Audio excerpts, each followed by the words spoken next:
Hello students, welcome to law excellence IAS academy. ఇవాళ మనం October 28వ తేదీకి సంబంధించి హిందూ పేపర్లో ఉన్న ఇంపార్టెంట్ ఆర్టికల్స్ చూద్దాం. ఒకసారి ఏమేం టాపిక్స్ కవర్ చేశామన్నటువంటి చూడండి. డిజిటల్ అరెస్ట్ అన్న ఈ సైబర్ క్రైమ్ గురించి ప్రజలు చాలా జాగ్రత్త వహించాలి అన్నట్టుగా ప్రధాని నరేంద్ర మోదీ చెప్పారు. ఆ నేపథ్యంలో అసలు డిజిటల్ అరెస్ట్ అంటే ఏంటి, ఇది ఎలా జరుగుతుంది, ఇవన్నీ చూద్దాం. నెక్స్ట్ చూడండి, రీసెంట్గా క్యాపెక్స్ అన్నటువంటిది అంటే క్యాపిటల్ ఎక్స్పెండిచర్ అన్నటువంటిది రికవర్ అవుతోంది. Q2లో ఇన్వెస్ట్మెంట్స్ 42.5%కి పెరిగాయన్నట్టుగా డేటా చెప్తోంది. ఈ నేపథ్యంలో అసలు క్యాపెక్స్ అంటే ఏంటి, ఇన్వెస్ట్మెంట్స్ ఎందుకు పెరిగాయి, రీజన్స్ ఏంటి అన్నటువంటి చూద్దాం.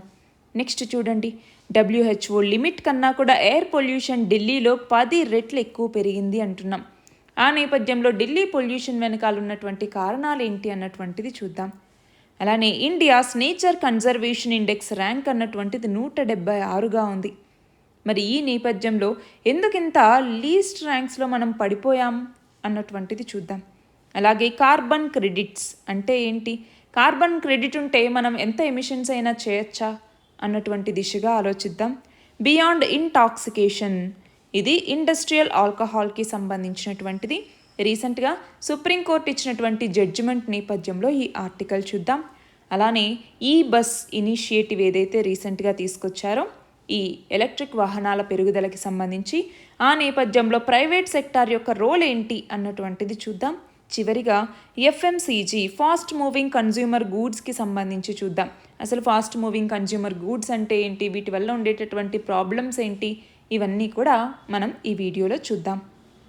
ఇవాల్టి మన ఫస్ట్ ఆర్టికల్ చూడండి, డిజిటల్ అరెస్ట్కి సంబంధించి. సో దీనిని మనం సైబర్ సెక్యూరిటీ పేపర్ 3లో సైబర్ సెక్యూరిటీ అన్నటువంటి టాపిక్ కింద చదువుకుంటాము. మన ప్రధాని నరేంద్ర మోదీ డిజిటల్ అరెస్ట్ పేరు మీద ఆన్లైన్లో జరుగుతున్నటువంటి మోసాల్ని ప్రస్తావించి అప్రమత్తంగా ఉండాలి అన్నట్టుగా హెచ్చరించడం జరిగింది. మరి ఈ నేపథ్యంలో మన భారతదేశంలో జరుగుతూ ఉన్నటువంటి డిజిటల్ అరెస్ట్ అన్నటువంటిది కావచ్చు, అలానే ట్రేడింగ్ అన్నటువంటిది, అలాగే రొమాన్స్ స్కామ్స్ అని జరుగుతూ ఉంటాయి. అలానే ఇన్వెస్ట్మెంట్ మోసాలు ఏవైతే ఉంటాయో వాటన్నింటికీ సంబంధించి దాదాపు 46% కేవలం 3 దేశాల నుంచే అవుతూ ఉన్నాయి. మరి ఏంటి ఆ 3 దేశాలు? ఒకటి వచ్చేసరికి మ్యాన్మార్, రెండవది వచ్చేసరికి లావోస్, మూడవది వచ్చేసరికి కాంబోడియా.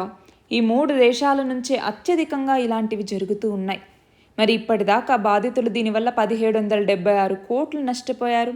అందులో అత్యధికంగా ట్రేడింగ్కి సంబంధించి, ఆ తర్వాత ఇన్వెస్ట్మెంట్కి సంబంధించి, ఆ తర్వాత డిజిటల్ అరెస్ట్, ఆ తర్వాత డేటింగ్ లేదంటే రొమాన్స్ స్కామ్స్ అనేసి పిలుస్తాం. సో వీటి సంఖ్య అన్నటువంటిది ప్రతి సంవత్సరం పెరిగిపోతూనే ఉంది. మరి ఈ నేపథ్యంలో అసలు డిజిటల్ అరెస్ట్ అంటే ఏంటి?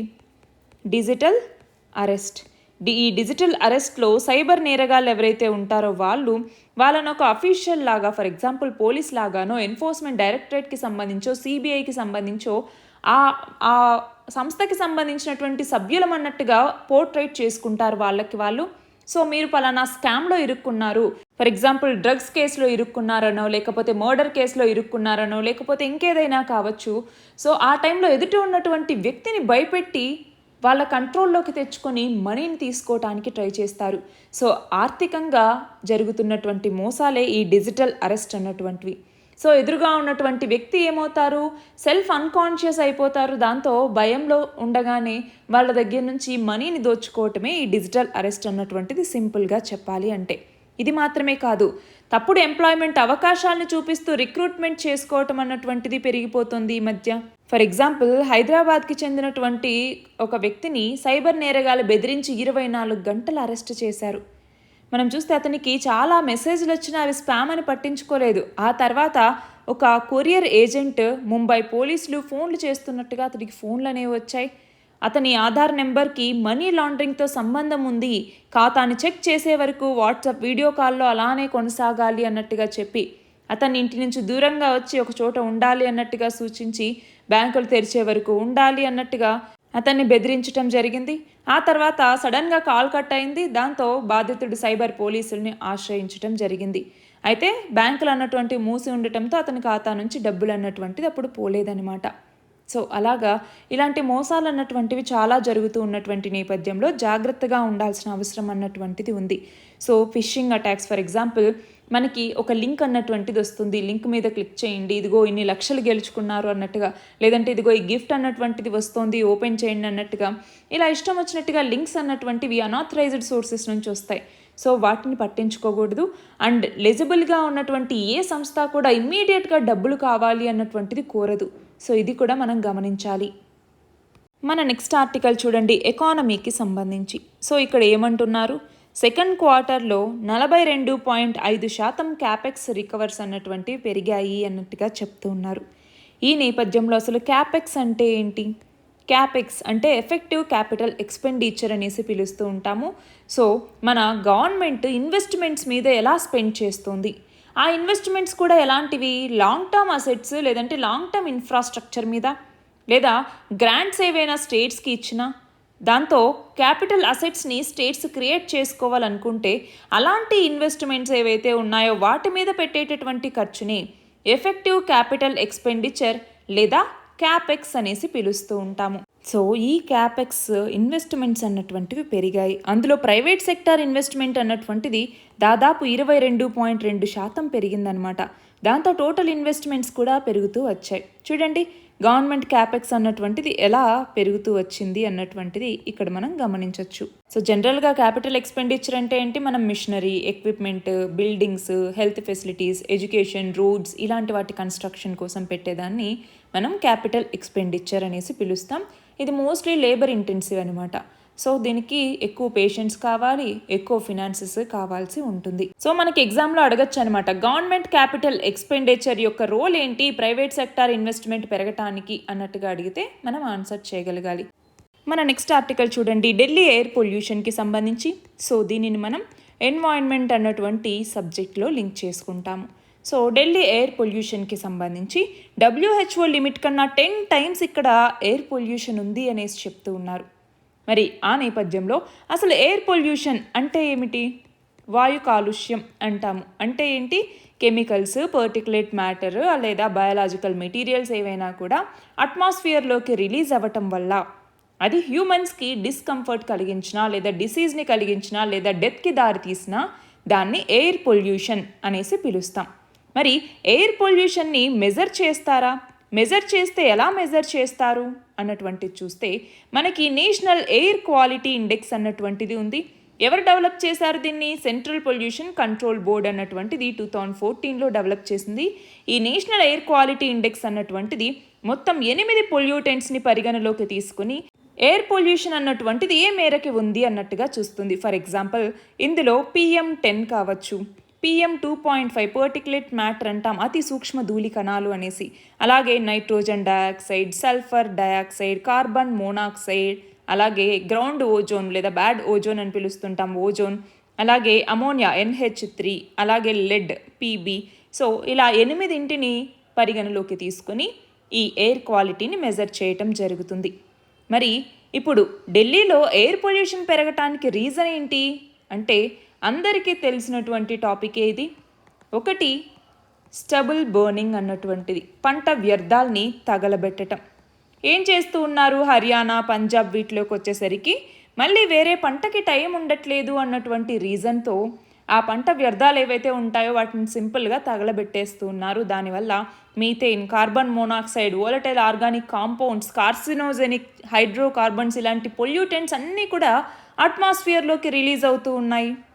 రెండవది వచ్చేసరికి విండ్ స్పీడ్స్ అన్నటువంటివి కూడా వింటర్లో అంత ఎక్కువగా ఉండకపోవటం వల్ల ఆ పొల్యూటెంట్స్ని డిస్పోజ్ చేయడానికి కూడా అవ్వట్లేదు. అంతేకాదు ఢిల్లీ అన్నటువంటిది మనకు ఒక ల్యాండ్ లాక్డ్ రీజియన్ లాగా చెప్పచ్చు.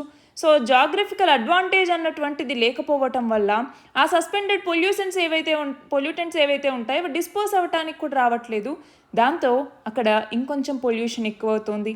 ఇది కాకుండా మళ్ళీ నార్త్ వెస్టర్లీ విండ్స్ ఏవైతే ఉంటున్నాయో, నార్త్ వెస్టర్లీ విండ్స్, వీటి వల్ల కూడా ఏమవుతోంది, మనకి గల్ఫ్ రీజియన్ నుంచి డస్ట్ అవి రావటం, దీనివల్ల కూడా ఇక్కడ విండ్స్ అన్నటువంటివి ఇబ్బందికి గురి చేస్తూ ఉన్నాయి. లేదు ఇంకొకటి వచ్చేసరికి టెంపరేచర్కి సంబంధించి టెంపరేచర్ ఇన్వర్షన్ అన్నటువంటిది. టెంపరేచర్ ఇన్వర్షన్ జరుగుతూ ఉండటం వల్ల ఏమవుతుంది, లోవర్ అట్మాస్ఫియర్లో పొల్యూషన్ కాన్సన్ట్రేషన్ అన్నటువంటిది పెరుగుతూ వస్తుంది. ఇది కాకుండా వీటన్నింటినీ మళ్ళీ వెహికల్స్ అన్నటువంటివి, వెహికులర్ పొల్యూషన్ అన్నటువంటిది దీన్ని మరింతగా పెంచుతూ వస్తోంది. హయ్యెస్ట్ రిజిస్టర్డ్ ప్రైవేట్ వెహికల్స్ ఉన్నటువంటి రాష్ట్రాల్లో లేదా యూనియన్ టెరిటరీస్లో ఢిల్లీ అన్నటువంటిది ఒకటి. ఇది మాత్రమే కాకుండా కన్స్ట్రక్షన్ యాక్టివిటీస్ అన్నటువంటివి ఎక్కువగా జరుగుతూ ఉండటం, ఓపెన్ వేస్ట్ బర్నింగ్స్ అన్నటువంటివి, ఫైర్ క్రాకర్స్ అన్నటువంటివి, ఇవన్నీ కూడా ఢిల్లీలో ఎయిర్ పొల్యూషన్ పెరగటానికి కారణాలుగా మనం చెప్పచ్చు. మన నెక్స్ట్ ఆర్టికల్ చూడండి. ఇండియాస్ నేచర్ కన్జర్వేషన్ ఇండెక్స్కి సంబంధించి మన భారతదేశ ర్యాంక్ ఎంత చూడండి, 176. మరి దీనిని కూడా మనం ఎన్వైరన్మెంట్ కింద చదువుకుంటామన్నమాట. నేచర్ కన్జర్వేషన్ ఇండెక్స్ లేదా ప్రకృతి సంరక్షణ సూచి అంటాము. దాంతో మొత్తం 176వ ర్యాంకు. దాంతో అట్టడుగున 5వ స్థానంలో భారతదేశం నిలిచింది. మరి దీనికి మెయిన్ రీజన్స్ ఏంటి? మనం చూస్తే మొత్తం 180 దేశాలకి 176వ స్థానంలో నిలిచింది మన భారతదేశం. మరి దీనికి ఉన్న మెయిన్ రీజన్స్ ఏంటి అంటే, ఒకటి బయోడైవర్సిటీ లాస్ అన్నటువంటిది. బయోడైవర్సిటీ లాస్, జీవ వైవిధ్యాన్ని కోల్పోయింది. అంటే ఒక ప్రదేశంలో ఎన్ని జీవజాతులు నివసిస్తూ ఉన్నాయంటే అంత వైవిధ్యం ఎక్కువగా ఉంది అనేసి. సో ఆ బయోడైవర్సిటీ తగ్గిపోతూ ఉంది. రెండవది వచ్చేసరికి ఆవాసాలు ఏవైతే ఉంటాయో ఆ ఆవాసాలు అన్నటువంటివి విధ్వంసం అయిపోతూ ఉండటం. మూడవది వచ్చేసరికి పొల్యూషన్ అన్నటువంటిది పెరిగిపోతూ ఉండటం. నాలుగవది కన్జర్వేషన్ మెథడ్స్ అన్నటువంటివి సరిగ్గా లేకపోవటం, అసమర్థంగా ఉండటం వల్ల ఈ ర్యాంక్ అన్నటువంటిది వచ్చింది. మరి పురుగు మందులు ఎక్కువగా వాడటం వల్ల భూమి కాలుష్యం ఎక్కువవుతోంది. సో ఈ పెస్టిసైడ్స్ ఏవైతే ఉన్నాయో ఈ పెస్టిసైడ్స్ వల్ల ఏమవుతుంది, ల్యాండ్ డిగ్రేడేషన్ అన్నటువంటిది అవుతోంది. మరి ల్యాండ్ డిగ్రేడేషన్ అయితే ఏమవుతుంది, దీనివల్ల వ్యవసాయ ఉత్పత్తి అంటే అగ్రికల్చరల్ అవుట్పుట్ అన్నటువంటి తగ్గుతూ ఉంది. అలాగే మన ఎన్వైరన్మెంట్ మీద కూడా తీవ్ర ప్రభావం అన్నటువంటిది చూపిస్తుంది. ఇది మాత్రమే కాదు, డీఫారెస్టేషన్, అడవుల యొక్క నరికివేత వల్ల కూడా ఏమవుతోంది, దాదాపు మనం చూస్తే 2001 నుంచి 2019 మధ్య భారతదేశంలో 23,000కు పైగా స్క్వేర్ కిలోమీటర్స్కి పైగా పచ్చదనాన్ని మనం కోల్పోయాము. దానికి అదనంగా ఎప్పుడు మనకి క్లైమేట్ చేంజ్, వాతావరణ మార్పులు అన్నటువంటివి మన యొక్క సున్నితమైనటువంటి పర్యావరణ వ్యవస్థ మీద చాలా ప్రభావం చూపించాయి. మరి ఈ రీజన్స్ వల్లనే మన భారతదేశం నేచర్ కన్జర్వేషన్ ఇండెక్స్ ర్యాంకింగ్స్లో దిగువకు పడిపోయింది. మన నెక్స్ట్ ఆర్టికల్ చూడండి, కార్బన్ క్రెడిట్కి సంబంధించి. సో దీనిని మనం ఇటు ఎకానమీలోనూ చదువుకుంటాము, ఇటు ఎన్వైరన్మెంట్లోనూ చదువుకుంటామన్నమాట. మరి కార్బన్ క్రెడిట్ అంటే ఏంటి? కార్బన్ క్రెడిట్ అనేది ఇటు కార్బన్ డయాక్సైడ్ కావచ్చు, లేదు అంటే ఇతర గ్రీన్ హౌస్ గ్యాసెస్ ఉంటాయా, ఆ వాయువుల్ని విడుదల చేయటానికి పొందే అనుమతిని సూచిస్తుంది. అంటే ఫర్ ఎగ్జాంపుల్ ఒక కార్బన్ ఆఫ్సెట్ అని కూడా దీన్ని పిలుస్తూ ఉంటాం. వాతావరణం నుంచి 1 టన్ను కార్బన్ డయాక్సైడ్కి సమానమైనటువంటి తగ్గింపుని చేస్తే వాళ్ళకి కార్బన్ క్రెడిట్ అనేసి ఇస్తారనమాట. సో దీన్ని ఒకరి నుంచి ఒకరికి అమ్ముకోవటానికి కూడా అవకాశం అన్నటువంటిది ఉంటుంది. అయితే కార్బన్ క్రెడిట్ అన్నటువంటిది ఫర్ ఎగ్జాంపుల్ ఒక 20 రూపాయల వర్త్తో ఒక కార్బన్ క్రెడిట్ అన్నటువంటిది వచ్చింది అనుకోండి. సో అలాంటి వాళ్ళు ఏం చేయొచ్చు, 1000 కేజీలు అంటే 1 టన్ను కార్బన్ డయాక్సైడ్ ఎమిషన్స్ అన్నటువంటివి చేయొచ్చు. ఒక సంస్థ ఎక్కువ చేస్తోంది, ఇంకొక సంస్థ తక్కువ చేస్తోంది అంటే ఆ తక్కువ చేస్తున్నటువంటి సంస్థ దగ్గర కార్బన్ క్రెడిట్స్ ఉంటే దాన్ని ఇంకొక సంస్థ కొనుగోలు చేసి అది ఎక్కువ ఉద్గారాలు చేయడానికి ఇది వీలు కల్పిస్తోంది అన్నట్టుగా. So pure economy based concept, అలాగే ఎన్విరాన్మెంట్ బేస్డ్ కాన్సెప్ట్ ఇది. అయితే రీసెంట్గా ఏమైంది అంటే మన భారతదేశంలో గ్రో ఇండియా అన్నటువంటిది రీసెంట్గా ఎంపిక చేసినటువంటి రైతులకి కార్బన్ క్రెడిట్ ఇవ్వాలి అన్నట్టుగా నిర్ణయించింది. హర్యానా, ఆంధ్రప్రదేశ్తో సహా దాదాపు 8 రాష్ట్రాల్లో 80,000 మంది రైతులకి కార్బన్ క్రెడిట్ అవకాశం కల్పించారు. మొత్తం 40,000 హెక్టార్ల విస్తీర్ణం కింద ఈ యొక్క పథకం అన్నటువంటి తీసుకురావటం జరిగింది. సో వీళ్ళకి కార్బన్ క్రెడిట్ ఎందుకు ఇస్తారు? పర్యావరణ అనుకూల వ్యవసాయ పద్ధతులను అవలంబించేలాగా రైతులు ప్రోత్సహించాలి అన్నటువంటి ఉద్దేశంతో కార్బన్ క్రెడిట్ని అమలు చేస్తూ ఉన్నారనమాట. సో వీళ్ళు ఏం చేస్తారు, నీటి వినియోగం తగ్గించడం, తక్కువ సాగు, లేదు అనుకుంటే మనకి నేల పోషకాలని సంరక్షించటం, నత్రజని ఎరువుల నిర్వహణ సరిగ్గా చేయటం, ఆగ్రో ఫారెస్ట్రీ ఇలాంటి పద్ధతులను అనుసరించే రైతులకి కార్బన్ క్రెడిట్స్ ఇస్తూ ఉన్నారు. సో ఈ కార్బన్ క్రెడిట్ని డబ్బుల కోసం ఏ పరిశ్రమైనా కొనుగోలు చేయొచ్చు. దానివల్ల రైతులు పర్యావరణ అనుకూల వ్యవసాయ పద్ధతిని అనుసరించటం, కార్బన్ క్రెడిట్స్ పొందటం ద్వారా ఆదాయాన్ని కూడా పొందొచ్చు అనమాట. సో దీనికోసం హర్యానా, పంజాబ్, మహారాష్ట్ర, గుజరాత్, మధ్యప్రదేశ్, యూపీ, తెలంగాణ, ఆంధ్రప్రదేశ్ ఇలా 8 రాష్ట్రాల్లో 80,000 మందిని ఎంపిక చేయటం జరిగింది. అయితే మనం ఇక్కడ ఒకటి గమనించాలి, ప్రపంచవ్యాప్తంగా పర్యావరణ నష్టాన్ని తగ్గించాలి అన్నట్టుగా యునైటెడ్ నేషన్స్ ఐక్యరాజ్య సమితి లక్ష్యంగా పెట్టుకుంది. సో కార్బన్ న్యూట్రాలిటీ లేదా ఏమని పిలుస్తాము, నెట్ జీరో అనేసి పిలుస్తాం. ఈ నెట్ జీరో లక్ష్యాన్ని చేరుకోవటంలో భాగంగా పర్యావరణానికి హాని కలగకుండా పరిశ్రమలు కావచ్చు, డెవలప్మెంట్ అన్నటువంటిది చేయాలి. అయితే మైనింగ్, ఏవియేషన్ ఇలాంటి రంగంలో కంపెనీలు ఉత్పత్తి చేసే కాలుష్యాన్ని మనం నియంత్రించడం చాలా కష్టం. అలాంటి టైంలో పరిశ్రమలు కార్బన్ క్రెడిట్ని కొనుగోలు చేయాలన్నటువంటి నియమాలు తీసుకురావచ్చు అనమాట. అయితే ఒకవైపు పర్యావరణ నష్టం జరుగుతుంటే ఇంకోవైపు పర్యావరణ అభివృద్ధి అన్నటువంటిది బాగా జరగాలి. దానివల్ల పర్యావరణ క్షీణత అన్నటువంటిది 0 లెవెల్కి రావాలన్నమాట. ఆ నేపథ్యంలో ఎక్కువ చెట్లు నాటడం, కాలుష్యాన్ని తగ్గించడం ఇలాంటి కార్యకలాపాలు చేపట్టే వ్యక్తులు కావచ్చు, సంస్థలు కావచ్చు, ప్రభుత్వం నుంచి కార్బన్ క్రెడిట్స్ పొందొచ్చు.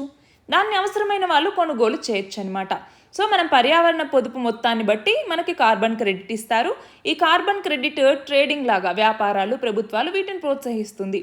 వాళ్ళకి కేటాయించిన పరిమితులకు మించి గ్రీన్ హౌస్ గ్యాసెస్ని విడుదల చేస్తే అలాంటప్పుడు వీళ్ళు కార్బన్ క్రెడిట్స్ని తీసుకొని ఆ ఇబ్బందుల్ని అధిగమించడానికి వీలవుతుందన్నమాట. సో కార్బన్ క్రెడిట్ మార్కెట్ ప్లేస్లు, కార్బన్ క్రెడిట్లు అని ఇలా ప్రత్యేక వ్యాపారాలు అన్నటువంటివి చేస్తూ ఉన్నారు. దీని ద్వారా ఎమిషన్స్ అన్నటువంటివి చేయటానికి ఇచ్చేటటువంటి ఒక రైట్ లాంటిది ఇది. కానీ ఇంపార్టెంట్ ప్రాబ్లం ఏంటి, కార్బన్ క్రెడిట్స్ ఇచ్చేటప్పుడు వాళ్ళు ఎన్ని మొక్కలు నాటారు, ఎంత కార్బన్ డైఆక్సైడ్ విడుదల అన్నటువంటి తగ్గుతోంది అనేసి ఎలా మెజర్ చేస్తారు? ఇదే ఇప్పుడు మనకున్నటువంటి పెద్ద సమస్య. అయితే ఈ ప్రాబ్లమ్ని ఫిక్స్ చేయటమే ఇప్పుడు COP29లో ఉన్నటువంటి అజెండా అనమాట. COP29 అజర్బైజాన్లో ఉన్నటువంటి బాకులో ఈ నవంబర్లో జరగబోతోంది. సో అప్పుడు కార్బన్ క్రెడిట్స్ని ఇవ్వటానికి సర్టిఫైయింగ్ ఏజెన్సీస్ ఎలా వెరిఫై చేస్తాయి అన్నటువంటిది ఇక్కడ చూస్తారు. మన నెక్స్ట్ ఆర్టికల్ చూడండి. రీసెంట్గా సుప్రీంకోర్టు ఇండస్ట్రియల్ ఆల్కహాల్కి సంబంధించి, అంటే పారిశ్రామిక మద్యం అని కూడా పిలుస్తూ ఉంటాం, ఇండస్ట్రియల్ ఆల్కహాల్కి సంబంధించి వర్డిక్ట్ ఇచ్చింది. సో దీనిని మనం ఫెడరలిజం అన్నటువంటి టాపిక్ కింద చదువుకుంటాం, పాలిటీలో చదువుకుంటాం అన్నమాట. ఫెడరలిజం అన్నటువంటి టాపిక్లో చదువుకుంటాము. అట్లానే మనకి సుప్రీంకోర్టు జ్యుడిషియరీకి సంబంధించి కూడా చదువుకుంటాము. సో ఇప్పుడు మనకి ఆల్కహాల్లో 2 రకాలు ఉంటాయి. ఏంటవి? ఒకటి వచ్చేసరికి పోర్టబుల్, అంటే హ్యూమన్స్ కన్జ్యూమ్ చేయటానికి. రెండవది నాన్ పోర్టబుల్, అలాగే మిశ్రమంగా, అంటే పరిశ్రమలు ఇలాంటి వాటికి వాడుకోవటానికి, ఇండస్ట్రియల్ అన్నట్టుగా. అయితే పోర్టబుల్ ఆల్కహాల్కి సంబంధించి ఇంకొకటి ఏంటి అంటే, మనకి మన రాజ్యాంగంలో షెడ్యూల్ 7 అనేసి ఉంది. 7th షెడ్యూల్లో 3 లిస్టులు ఉంటాయి మనకి. అవి ఏంటి? యూనియన్ లిస్ట్ అనేసి, స్టేట్ లిస్ట్ అనేసి, అలానే కంకరెంట్ లిస్ట్ అనేసి. మరి అందులో స్టేట్ లిస్ట్ అన్నటువంటిది ఆల్కహాల్కి సంబంధించి అన్ని రైట్స్ని కలిగి ఉంది. కానీ యూనియన్ లిస్ట్ వచ్చేసరికి ఇండస్ట్రీస్ గురించి ఉంది. మరి ఇక్కడ ఇండస్ట్రియల్ ఆల్కహాల్ అంటున్నాం. సో ఆల్కహాల్ మీద రైట్స్ స్టేట్స్కి ఉండాలా, లేదా ఇండస్ట్రియల్ పర్పసెస్కి కాబట్టి యూనియన్ గవర్నమెంట్కి ఉండాలా అన్నటువంటి ఈ గొడవ మధ్యలో సుప్రీంకోర్టుకి వెళ్తే సుప్రీంకోర్టు ఏమని చెప్పింది? స్టేట్స్కే ఇండస్ట్రియల్ ఆల్కహాల్కి సంబంధించి రెగ్యులేట్ చేయటానికి, అంటే నియంత్రణ చేయటానికి అధికారం అన్నటువంటిది ఉంటుంది. మనకి industries development and regulation act అన్నటువంటిది ఉంది. సో దాంట్లో ఫర్మెంటేషన్ ఇండస్ట్రీస్ని షెడ్యూల్డ్ సబ్జెక్ట్గా యూనియన్ గవర్నమెంట్ లిస్ట్ కింద పెట్టారు. సో అది సెంట్రల్ గవర్నమెంట్ కిందికి వస్తుంది కదా అన్నట్టు అడిగినా కూడా ఆల్కహాల్ అన్నటువంటిది స్టేట్ సబ్జెక్ట్ కాబట్టి ఇండస్ట్రియల్ ఆల్కహాల్ అయినా అది స్టేట్ రెగ్యులేషన్ కిందికే వస్తుంది అన్నట్టుగా 9 జడ్జి బెంచ్, 9 సభ్యుల రాజ్యాంగ ధర్మాసనం అన్నటువంటిది ఈ కేసుకి సంబంధించి తీర్పుని ఇవ్వటం జరిగింది. మన నెక్స్ట్ ఆర్టికల్ చూడండి. PM E-డ్రైవ్ అలాగే PM E-బస్ అన్నటువంటి స్కీమ్స్కి సంబంధించి. సో దీనిని గవర్నమెంట్ స్కీమ్స్ అన్నటువంటి టాపిక్ కింద మనం చదువుకుంటాము. అయితే రీసెంట్గా గవర్నమెంట్ ఏం చేసింది? ఫేమ్ అన్నటువంటి స్కీమ్ ఏదైతే ఉందో, FAME 2 faster adoption and manufacturing of electric vehicles scheme అంట. ఈ ఫేమ్ 2 స్థానంలో పిఎం ఈ డ్రైవ్ అన్నటువంటి స్కీమ్ని తీసుకొచ్చిందనమాట. పిఎం ఈ డ్రైవ్ అనేసి. సో దీని ద్వారా ఏంటి అంటే ఎలక్ట్రిక్ వెహికల్స్ యొక్క మ్యానుఫ్యాక్చరింగ్ని అలాగే ఎలక్ట్రిక్ వెహికల్స్ యొక్క వాడకాన్ని మరింత పెంపొందించాలి అన్నటువంటిది లక్ష్యం. సో దీని ద్వారా మనకి ఇన్సెంటివ్స్ని పర్చేస్ చేసేటప్పుడు ఇస్తారు. సో ఎసెన్షియల్ ఛార్జింగ్ ఇన్ఫ్రాస్ట్రక్చర్ని ఎస్టాబ్లిష్ చేయడానికి, ఎలక్ట్రిక్ వెహికల్స్ని ప్రమోట్ చేయడం ద్వారా ఎన్వైరన్మెంటల్ ఇంపాక్ట్ అన్నటువంటి తగ్గించడానికి, ట్రాన్స్పోర్టేషన్ని మరింతగా పెంచడానికి, ఎయిర్ క్వాలిటీని ఇంప్రూవ్ చేయడానికి మొత్తం 10,900 కోట్ల రూపాయలతో దీన్ని 2024 నుంచి 2026 పీరియడ్కి గాను తీసుకురావటం జరిగింది. మరి దీనికి సంబంధించి నోడల్ మినిస్ట్రీ ఏంటి? మినిస్ట్రీ ఆఫ్ హెవీ ఇండస్ట్రీస్ అన్నటువంటిది. ఇది కాకుండా అంటే దీని కింద సబ్సిడీస్ ఇస్తారు, ఇన్సెంటివ్స్ అన్నటువంటివి ఇస్తారు, గ్రాంట్స్ అన్నటువంటివి ఇస్తారు. ఇది కాకుండా పిఎం ఈ బస్ అన్నటువంటి ఇనిషియేటివ్ని తీసుకొచ్చారు. దీని ద్వారా ఏంటి అంటే ఎలక్ట్రిక్ బస్సెస్ని మరింతగా ప్రమోట్ చేయాలి అన్నటువంటిది లక్ష్యం. సో వీటన్నింటి ద్వారా ఏంటండి మనకి ఎలక్ట్రిక్ వెహికల్స్ని పెంచాలి. సో ఫ్రెండ్లీ పబ్లిక్ ట్రాన్స్పోర్టేషన్ని ఇంక్రీజ్ చేయటం అన్నటువంటిది. రెండవది ఏంటి? ఎలక్ట్రిక్ వెహికల్స్కి డిమాండ్ అన్నటువంటిది పెంచాలి. సో కాస్ట్ని తగ్గించాలి, అక్విజిషన్ కాస్ట్ అన్నటువంటిది తగ్గాలి. మూడవది ఎలక్ట్రిక్ వెహికల్స్ టెస్టింగ్ ఫెసిలిటీస్ని అందుబాటులో తీసుకురావాలి. అలాగే ఛార్జింగ్ ఇన్ఫ్రాస్ట్రక్చర్ లాంటివి తీసుకురావాలి. అలాగే మనకి ఈవీ యూజర్స్ ఎవరైతే ఉన్నారో వీళ్ళు మరింతగా ఎలక్ట్రిక్ వెహికల్స్కి వచ్చేలాగా పబ్లిక్ ట్రాన్స్పోర్ట్ని మరింతగా ఇంప్రూవ్ చేసేలాగా ఈ పిఎం ఈ బస్ సేవా పేమెంట్ సెక్యూరిటీ మెకానిజం అని పిలుస్తూ ఉంటాం. సో దీన్ని తీసుకొచ్చారు. పబ్లిక్ ప్రైవేట్ పార్ట్నర్షిప్ని పెంచుకోవాలి, ఇన్వెస్ట్మెంట్స్ని తీసుకోవాలి. ఈ స్కీమ్ కింద దాదాపు 38,000 ఈ బస్సులని 2024-25 నుంచి 2028-29 కాలానికి గాను డిప్లాయ్ చేయటం జరుగుతుంది. సో దీనికి సంబంధించి ఇంప్లిమెంటింగ్ ఏజెన్సీ ఏంటి అంటే కన్వర్జెన్స్ ఎనర్జీ సర్వీసెస్ లిమిటెడ్ అన్నటువంటిది. అయితే ఇక్కడ ఏమంటూ ఉన్నారు? ఈ బస్ కానీ ఈ డ్రైవ్ కానీ ఈ స్కీమ్స్ని ముందుకు తీసుకెళ్ళాలి అంటే ప్రైవేట్ సెక్టార్ రోల్ అన్నటువంటిది కూడా ఉంటుంది. సో మనకి బ్యాటరీస్కి సంబంధించి కావచ్చు, లేదా చిప్లు సెమీ కండక్టర్స్ అంటాం కదా, వాటికి సంబంధించి కావచ్చు, ఎలక్ట్రిక్ బస్సెస్ని మరింత లార్జ్ స్కేల్లో తీసుకురావాలన్నా, వాటి కాస్ట్ని రెడ్యూస్ చేయాలి అన్నా, ప్రమోషన్స్ తీసుకురావాలి అన్నా కూడా వాటికి ప్రైవేట్ సెక్టార్ అన్నటువంటిది చాలా ఇంపార్టెంట్. కాబట్టి ఈవీ ట్రాన్స్పోర్టేషన్కి సంబంధించి మనకున్నటువంటి ఆపర్చునిటీస్ ఏవైతే ఉన్నాయో వాటన్నింటినీ వాడుకుంటూ సరైన ఇన్ఫ్రాస్ట్రక్చర్ని డెవలప్ చేసుకుంటూ పెట్టుబడుల్ని ఆహ్వానించుకుంటూ ప్రైవేట్ సెక్టార్ని పెంపొందించుకోవాల్సిన అవసరం ఉంది అనేసి ఈ ఆర్టికల్. మన లాస్ట్ ఆర్టికల్ చూడండి. ఎఫ్ఎంసీజీ అంటే ఫాస్ట్ మూవింగ్ కన్స్యూమర్ గూడ్స్ అనేసి మనం పిలుస్తూ ఉంటాం. సో దీనిని ఎకానమీలో ఫుడ్ ప్రాసెసింగ్కి సంబంధించి చదువుకుంటాం అన్నమాట. ఏంటి FMCG fast moving consumer goods అంటే ఏంటి? ఇవి ప్యాకేజ్డ్ గూడ్స్ అనమాట. రెగ్యులర్గా లేదంటే చిన్న చిన్న ఇంటర్వెల్స్లోనే ఇవి అమ్ముడుపోతూ ఉంటాయి. అందులోనూ ఎస్పెషల్గా హౌస్ హోల్డ్ ఐటమ్స్ కావచ్చు, అలానే పర్సనల్ కేర్కి సంబంధించినటువంటి ప్రోడక్ట్స్ కావచ్చు. ఇవే దాదాపు వీటిలో 50% పొందుతూ ఉన్నాయి. అది కాకుండా దీని తర్వాత హెల్త్ కేర్కి సంబంధించి, ఆ తర్వాత మనకి బివరేజ్ అకౌంట్స్ అన్నటువంటివి వస్తాయన్నమాట. మనం చూస్తే ఇండియన్ ఎకానమీలో ఎఫ్ఎంసీజీ అన్నటువంటిది ఫోర్త్ లార్జెస్ట్ సెక్టార్. దాదాపు 3 మిలియన్ మందికి పైగా ఎంప్లాయ్మెంట్ ఆపర్చునిటీస్ని కలిగిస్తూ ఉంది. అంతేకాదు జీడిపికి కూడా ఒక ఇంపార్టెంట్ కాంట్రిబ్యూటర్ అనేసి చెప్పచ్చు. అయితే ఎందుకని ఎఫ్ఎంసీజీ సెక్టార్ అన్నటువంటిది ఇంత ఎక్కువ పెరుగుతోంది? ఎఫ్ఎంసీజీ అంటే సింపుల్గా చెప్పాలి అంటే మనకి పెప్సీ కావచ్చు, లేస్ కావచ్చు, రెడీమేడ్ ఐటమ్స్ కావచ్చు, ఇవన్నీ కూడా అన్నమాట. మరి ఎందుకు ఇంత పెరుగుతోంది అంటే, ఒకటి లోకల్ కిరాణా స్టోర్స్ నుంచి కూడా ఇప్పుడు ఎక్కువ సేల్స్ అన్నటువంటివి జరుగుతూ ఉన్నాయి. ఈ రీజన్ డిజిటైజేషన్, ఆన్లైన్ అన్నటువంటిది వచ్చేసింది. అందులోనూ పాండమిక్ తర్వాత ఇది ఇంకొంచెం పెరిగింది. ఇది మాత్రమే కాదు, artificial intelligence, big data, predictive analysis, వీటన్నింటి వల్ల కూడా ఎఫ్ఎంసీజీ కంపెనీస్ అన్నటువంటివి కస్టమర్ బిహేవియర్ని యాక్యురేట్గా ప్రెడిక్ట్ చేయడానికి, వాళ్ళ ఇంట్రెస్ట్లని అండర్స్టాండ్ చేసుకోవటానికి ఎక్కువ యూజ్ అవుతుంది. దానివల్ల ఈ ఫ్లిప్కార్ట్, అమెజాన్, ఈ గ్రోఫర్స్ ఇలాంటి ఎఫ్ఎంసీజీ ప్రోడక్ట్స్ అన్నీ కూడా మరింతగా పెరగటానికి ఇవి దోహదపడుతున్నాయి. ఇది కాకుండా యూపీఐ, ఈ వాలెట్ ఇలాంటి డిజిటల్ పేమెంట్స్ అన్నటువంటివి చేస్తూ ఉండటం వల్ల ఎక్కువగా ఈ ఎఫ్ఎంసీజీ రంగం అన్నటువంటిది పెరుగుతోంది. ట్రాన్సాక్షన్స్ అన్నటువంటివి స్మూత్గా, కన్వీనియంట్గా జరుగుతూ ఉన్నాయి కాబట్టి. మరి దీనికోసం ఫారిన్ డైరెక్ట్ ఇన్వెస్ట్మెంట్ని మరింతగా ఆకర్షించడం, జీఎస్టీలో కొంచెం చేంజెస్ అన్నటువంటివి తీసుకురావటం, ప్రొడక్షన్ లింక్డ్ ఇన్సెంటివ్ స్కీమ్స్ అన్నటువంటివి తీసుకురావటం, ఇలాగే రూరల్ మార్కెట్లో కూడా గ్రోత్ అన్నటువంటిది కనపడుతోంది. యంగ్ పాపులేషన్ పెరుగుతూ ఉన్నారు. సో ప్రాసెసింగ్ ఫుడ్కి ఎక్కువ ప్రాధాన్యత అన్నటువంటిది ఇస్తూ ఉన్నారు. మరి వీటన్నింటి నేపథ్యంలో ఎఫ్ఎంసీజీ సెక్టార్ అన్నటువంటిది పెరుగుతోంది. కానీ ఇది సస్టైనబుల్గా ఉండాల్సినటువంటి అవసరం అన్నటువంటిది ఉంది. అంటే ఏంటి, ఇది మన చుట్టూ ఉన్నటువంటి బయోడైవర్సిటీని డిస్టర్బ్ చేసేలాగా ఉండకూడదు. అలాగే రీసెంట్గా బయో E3 పాలసీ అనేసి తీసుకురావటం జరిగింది. ఏంటి బయో E3 అంటే? Biotechnology for economy, environment and employment అనేసి అంటాం. So bio E3 policy. So దీని ద్వారా ఏంటి, అకాడమిక్ ఇండస్ట్రీ పార్ట్నర్షిప్ తీసుకురావటం, బయో ఎకానమీని మన లైఫ్స్లోకి తీసుకురావటం, సో సస్టైనబుల్ డెవలప్మెంట్ని, క్లైమేట్ యాక్షన్ని మనము కమిట్ అయి ఉండటం అనమాట. స్పెషల్గా చెప్పాలంటే బయో E3 పాలసీ అన్నటువంటిది కెమికల్ బేస్డ్ ఇండస్ట్రీస్ని సస్టైనబుల్ బయో బేస్డ్ ఇండస్ట్రియల్ మోడల్స్గా మార్చటం కోసం. సో ఇలాంటివన్నీ కూడా తీసుకురావాలి. ఎఫ్ఎంసీజీ ఇప్పుడు చాలా ఛాలెంజెస్ని ఎదుర్కొంటుంది. ఇన్ఫ్లేషన్ కావచ్చు, కౌంటర్ ఫీటింగ్ కూడా, అంటే retail outlets, distribution centres, third party logistics, వీళ్ళు చాలా వల్నరబుల్గా ఉన్నారు కౌంటర్ ఫీట్ ప్రోడక్ట్స్కి. అంటే ఏంటి, ఫేక్ ప్రోడక్ట్స్, అనాథరైజ్డ్ రెప్లికాస్కి సంబంధించి. సప్లై చైన్ ఇన్ఫ్రాస్ట్రక్చర్ సరిగ్గా లేదు, జాగ్రఫికల్ ఎక్స్పెన్షన్ అన్నటువంటిది సరిగ్గా లేదు, అలానే ఇష్టం వచ్చినటువంటి ప్రోడక్ట్స్ వాడుతూ ఉన్నారు.